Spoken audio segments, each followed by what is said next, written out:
What's up? This is probably the only Ratchet video I'm ever going to do on this channel. And it's the only thing I care to, with weapons. You got your first wheel, you got your second wheel, you've got the others, and you've got the Terrible 2, named after the Arena Challenge, because there's only 2 weapons in the game that I think are flat out bad. And even then, one of them is only bad because of something. It's not actually just bad. And okay, we'll get into it. First wheel, right? Let's go. I tried to organize them by the order you get them, but my memory is a little fuzzy. I know that you get the Hollow Shield Glove. Actually, no, you get this after Tyrannosis, but I can't remember the exact order. I really can't remember. Okay. Doesn't matter too much. Shot Cannon. First weapon you get. It's not very good. I don't think it'll end up on the second wheel even. The Shot Cannon's real power is V5. Because obviously early on it's just really weak and you're supposed to spam it. That's why it has so much ammo. And the gimmick is that at V5 and in challenge mode, when you charge it, it does a super blast that annihilates a lot of enemies. It's way stronger than the normal shots. The gimmick is it takes up 10 ammo at a time to do that. But the hidden mechanic is that you can spin around while you're shooting, and it does a ton of damage to, like, kind of like the lava gun, right? I don't really think it's that valuable. You basically got 5 shots like that. It's not that great. Its damage really doesn't hold up. The shock mod is okay, but it really just, it's your early game spam weapon. The Nitro Eruptor similarly is, the problem for the Nitro Eruptor, it does do enough damage late game. The big problem is it just doesn't have a lot of ammo, and it takes a long time in between shots. You're supposed to use this very early and rapidly. Just looking at this, I think that there are so few weapons that this actually will go on the second wheel, but I could be mistaken. The whip is better. I think it holds up into the late game better. The damage per strike and the amount of strikes you can get with it is nuts. It's kind of hard to learn how to do, but once you do, using your crouch, so your R1 and circle, your crouch throw gets a lot more hits out of this in one ammo than you initially think. And it's a good panic weapon if you're surrounded to just mash circle 0 to mash circle, and you'll be able to get out of a lot of situations with it. Once you get to the point to where you can also start using it as a ranged weapon when it sends out its little Master Sword beam, it's pretty incredible, and it's really fun to use. Late game, it's really annoying to use it because every enemy is just designed around long range, like Annihilator and sniping and all that, but it is fun when it is viable to like use this for fun, especially early on. Like in the VR Sims and Annihilation Nation, it's so much fun to pull this thing out. The blaster, I think, is actually a little worse. It does have like 400 ammo on challenge mode, which is nuts, but you actually need all of it. It does so little damage. It is fun to use. Every Ratchet has just a generic blaster you get on like the first or second level that's just really weak, but has a ton of ammo. The spread, the shock spread, makes it viable to use on Aquatos when you're farming crystals. It's a good Annihilation Nation weapon, but I personally don't pull this out on the last planet, even at V5 or V8. Next up is the Infector Bomb. It is useful. The effect it has is useful if you can infect an enemy and they turn on their allies. And in the late game, like challenge mode, it does actually one-shot most enemies with its raw damage.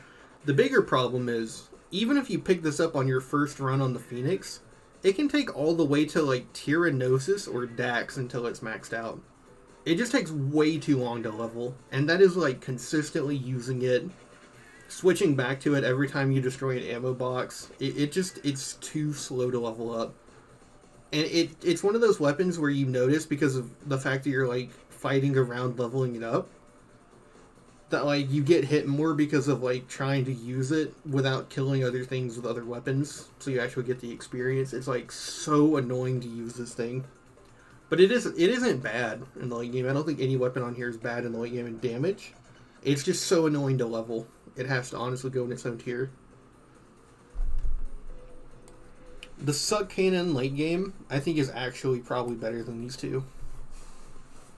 Not necessarily. I mean, the damage it dishes out is okay. It's good. But the real power is that even into the late game, like on Koros, those small enemies can be sucked up with the Suck Cannon. And that's just an instant one-shot. I mean, obviously it's hard to rush into those enemies without getting blasted, but that is still pretty powerful. And the rocket it dishes out is really powerful into the late game, more so than either of those two. But it's not quite as reliable. You definitely have to be way more MLG pro and skilled to get away with it. Spitting Hydra is actually not that strong, but being able to target all those enemies, and it's really good against bosses because all that power goes into one shot. It's definitely got its uses. Although we might have to bump some of these down as we get further on. This is the Hollow Shield Glove, which is even worse than the Terrible 2. You've got no ammo for it, so it's hard to use in most combat. You have to remain stationary while behind the shield, which is just not how Ratchet combat is designed in this game. It can kind of hurt small enemies if you place it where they are, but that's small ones. It just in general is really annoying. The consistent way I found to level it up is to go to a ranger mission that has 2 turrets and throw down one where both of them are hitting it, and then throw down another. And then when the first one disappears, throw down another. That'll level you up to V5 and V8 on Tyrannosis, but damn, it's fucking annoying to level this thing up organically. I've never done it organically. I don't know how you would. Now, I've actually heard that on Deadlocked, the Hollow Shield Glove is invaluable because of the higher difficulties. But I've never played Deadlocked. This is Ratchet 3. So, Hollow Shield Glove is probably the worst weapon in the game. It just isn't congruent to how you're supposed to play the game at all either. Whereas, at least the argument for the Infector exists that it's not supposed to reach V5 until the end of the game. But even the game sort of acknowledges how bad the Infector is, considering that one of the skill points on the command center is to use the Infecto Bomb. So the game knows how bad it is, because it's like in New Vegas where you're supposed to use long fuse dynamite to kill Deathclaws. They know that it's terrible. So this is the Agents of Doom. They are the best weapons so far, especially once you level them up. They're a bit of a pain to level up because you don't get ammo from boxes with them. But they're also pretty easy to just spam in ranger missions and Annihilation Nation challenges where your ammo will be reset. They're really powerful for crowd control, and once they get their blasters, they're just really amazing. I don't know if they will on the first wheel though. We'll have to see. This is the liquid nitrogen gun, or the lava gun. It is basically like a whip. It's its own kind of weapon. It's a spray and pray. But the problem is, it's really weak until you max it out both times. To the extent that I actually don't know how valuable it is.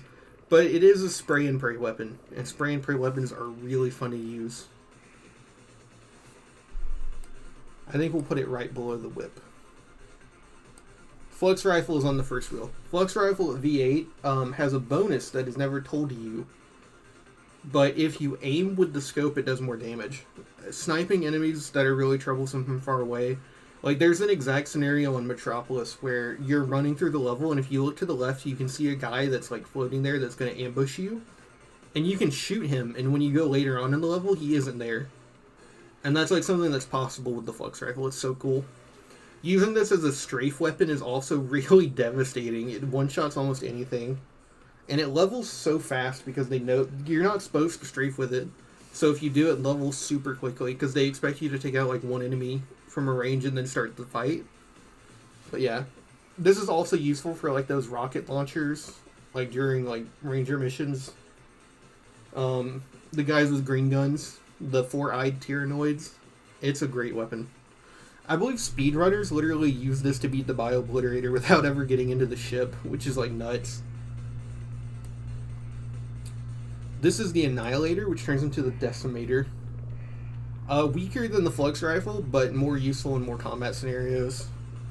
Easier to use, more fun to use. It's a giant rocket launcher. Mini turret glove. Slightly worse Agents of Doom, but the upside is that you can get ammo from ammo boxes with it, and you can have more on the field. But I think still the Agents of Doom at max level are stronger. It's easier to level these guys for sure. Mini turrets are sort of like infecto bombs, where if you try to level them, you start playing in a way that's like different and will like get you hit and die more, and it's annoying. You're probably supposed to drop them during every battle and then still use your guns, but if you do that, it'll level even slower. So I don't really know how to organically level it. Still really good though. Disc blade gun is better than every weapon here, so it needs to go on first fill for right now. Not that great. Really fun in certain claustrophobic areas. If you angle an enemy that's in a cavern, like in Annihilation Nation, if you get a shot off with this before the doors close, it'll ricochet inside the thing and take out an entire one. It's sort of helpful in Aquatos, like the sewers, but not really during the Crystal Hunt. But too many areas in the game are just too open for it to be actually as useful as it should be. I believe this is the Rift Inducer, which is the strongest weapon so far. Anything that is small enough to be absorbed by it in 3 rifts is basically easily farmable. The Rift Inducer is so powerful. It's basically a cheat weapon. This is the Quacko gun, which is an improvement on the liquid nitrogen gun. It's a spray and pray weapon, which is the best way to use it. It also doesn't have any ammo restrictions, which is... I think it's actually really the ammo restrictionless and the fact that it works on small enemies quicker. Sort of like the Suck Cannon, if you pull it out then. It's insanely powerful. Not to mention at V5 it creates its own little summon for you, like Agents of Doom and mini turrets, so it's just incredibly devastating. And the fact that it doesn't run on ammo means that you can do all of Quarktastic battle with it until you get to cycling weapons. It's nuts how strong the Quacko gun is. This is the Bouncer, which is probably a little... It's around this one. I don't know which is better. The Bouncer does more damage, but it's also inconsistent if you can get all those hits off, depending on the room you're in. But if you find a crowd of enemies, like those guys who shoot the little pellets, the Bouncer should just annihilate them. It's really good. Tesla Coil is obviously like one of the best weapons in the game. I don't really have to elaborate. I think it does the second highest damage out of any gun because it's the last weapon, technically, that you get on the first run. Pretty self-explanatory. Shield Charger is actually more useful, though, especially on Challenge Mode. Challenge Mode, I've found out through a replay and just kind of figuring it out. Challenge Mode is literally designed around you having the Shield Charger in terms of how often you get hit. It is nuts how powerful this is. And sort of like the Quacko gun and the Suck Cannon, shreds small enemies for you. You don't even have to think about them when you're in a combat situation. A combat situation. You don't even have to think about small enemies, which is like crazy. It's weird how it changes how you play the game. Because I got done with the playthrough I did on stream, and then immediately went and did a personal run where I just did it again because it was fun. And going back to normal, like, non-challenge mode gameplay is so weird after you get used to the Tesla barrier. It's nuts. Okay, so we have to move the disc gun down. We're moving this gun down, honestly. Rhino is like the best damage weapon in the game. I still think the Tesla barrier is more all-around useful.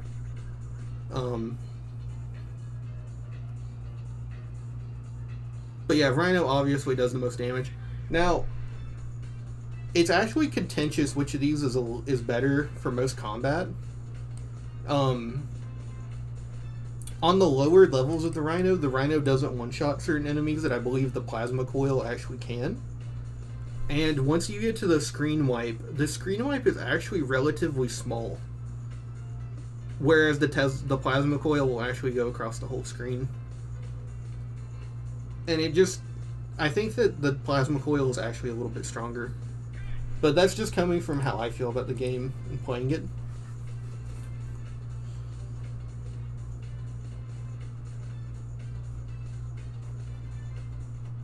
Yeah, this would be my first wheel, and this would be my second.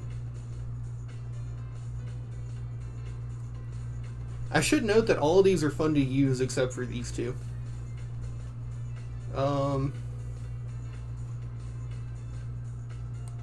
We'll call these two Snatch It and Jank. Yeah. Most controversial tier list ever, am I right? Wow. You know what, actually, I think this is controversial because I think most people would say that late game the Shock Blaster Spray and Pray is better than this gun. But I prefer this. Let's see. Realistically, the Flux Rifle is way more useful than the Decimator.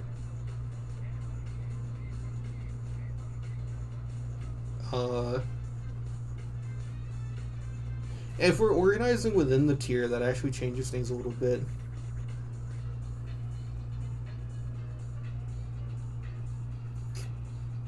I think this is fine.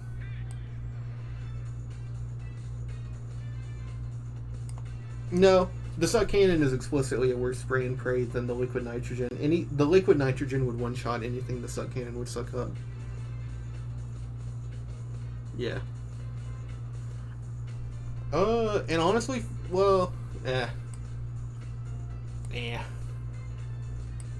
think the problem is you get more range out of this, and later on the stages stop being as claustrophobic near the end.